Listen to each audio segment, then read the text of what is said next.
Everybody, it's Annette from the Art of Intuition, and today we're going to talk about why unconscious people are in our reality.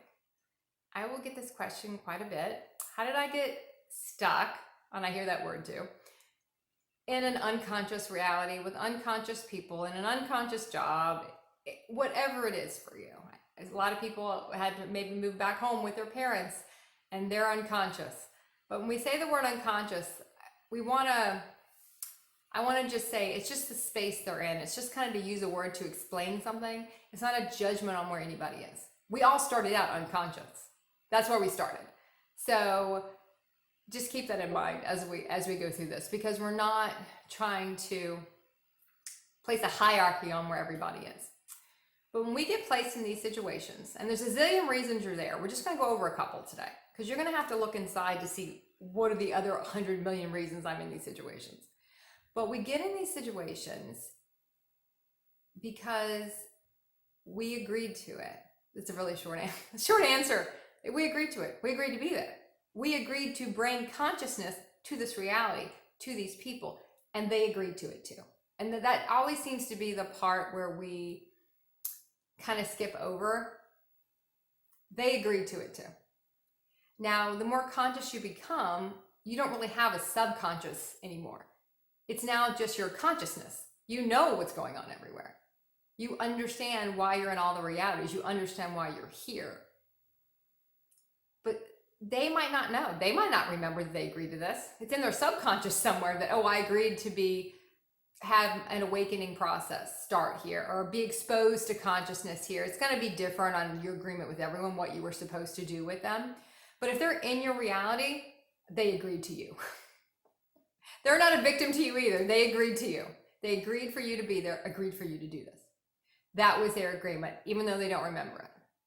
So a lot of times, if I'm in a situation and it feels like there's a lot of resistance on the other side, sometimes I'll energetically just close my eyes and have a conversation with them and say, hey, you agreed to this. This is our agreement. You can't go back on your agreement. This is what we agreed to do for each other.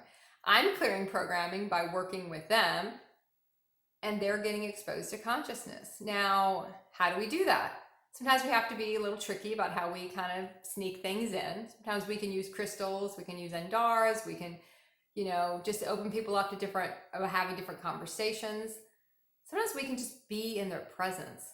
If you're at a frequency where you're just sharing information, even if you're not specifically talking, if your frequency is at a certain, it's not frequency is probably the word, I might not want to use that word here. If your light is at a high enough, if you have a high enough amount of light quotient, you're going to affect somebody else's field. You don't have to say anything. It's going to do the work for you. So sometimes just sitting near people will do it. Sitting with people and do it. We'll do it. You don't have to be talking about consciousness all the time. That usually will turn off someone who's really in their human aspect, really in their human ego. It'll shut them right down because they don't want to hear it. Human ego knows the minute consciousness starts, the human ego has a very small part in creating realities to no part in creating realities. It's still there, but it doesn't create anything anymore. And the human ego knows that. So the human ego just doesn't sit there and be like, okay, yeah, I want to listen to this. It doesn't want to. So we have to get creative on how we bring it in. We have to get creative on how we do it. But the other reason we're there is if we're always around people who agree with us in everything, in every way, which we really don't meet that many people like that. But if you're around people like that, we don't really learn how to be a higher aspect of ourselves. We don't learn how to respect and love those people and be able to look at what they think, how they feel about something, and it's completely different than how we feel about it, and just respect that's how they feel about it. Honor their feelings. That's a skill to learn, and that's not our normal go-to human aspect. It doesn't care about anybody else. It just doesn't. So when we really want to get into bringing our higher aspects into a reality and being that higher aspect, because in a sense, that's what you are to these people. You are their higher aspect. You are their example. You're in these realities to do this. You're in these realities to promote consciousness. That's why you're there. Yeah, it's not easy. And sometimes you might say, why did I agree to this with these people? This is not easy. It's not going to be easy all the time.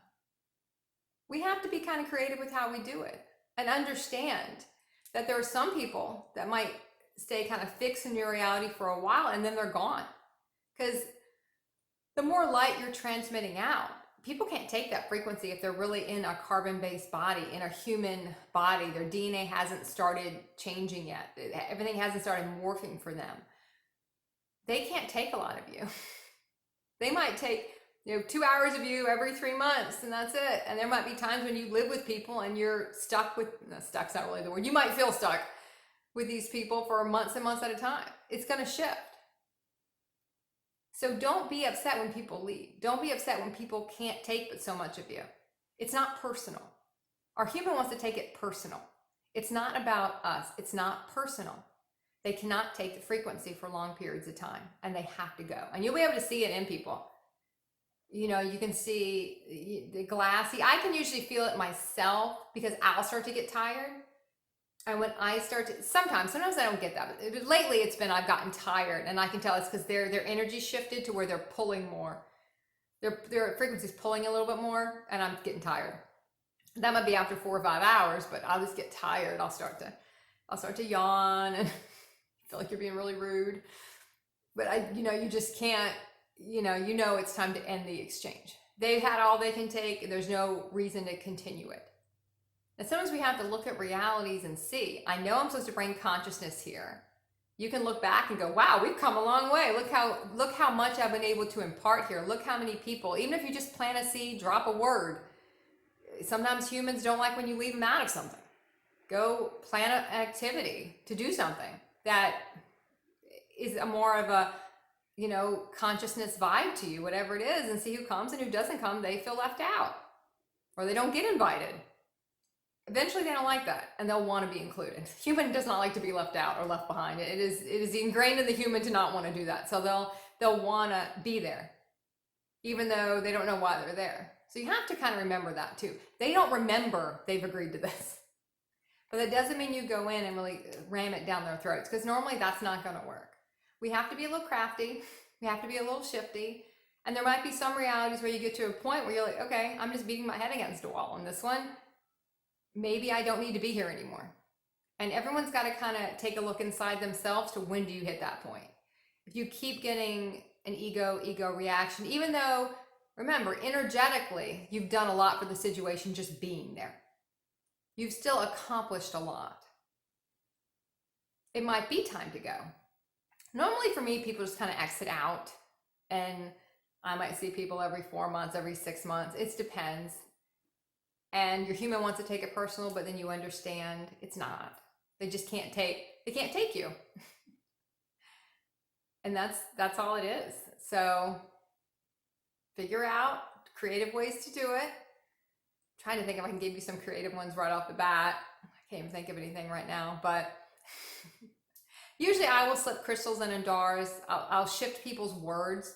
Or I've heard a lot of people do the one where they kind of let someone just explain the situation as how they see it in their human reality. And you kind of play a little dumb. Like, oh, explain that to me. I don't understand what that is. What are you talking about? You were a victim there. Tell me about that. I want to hear about that.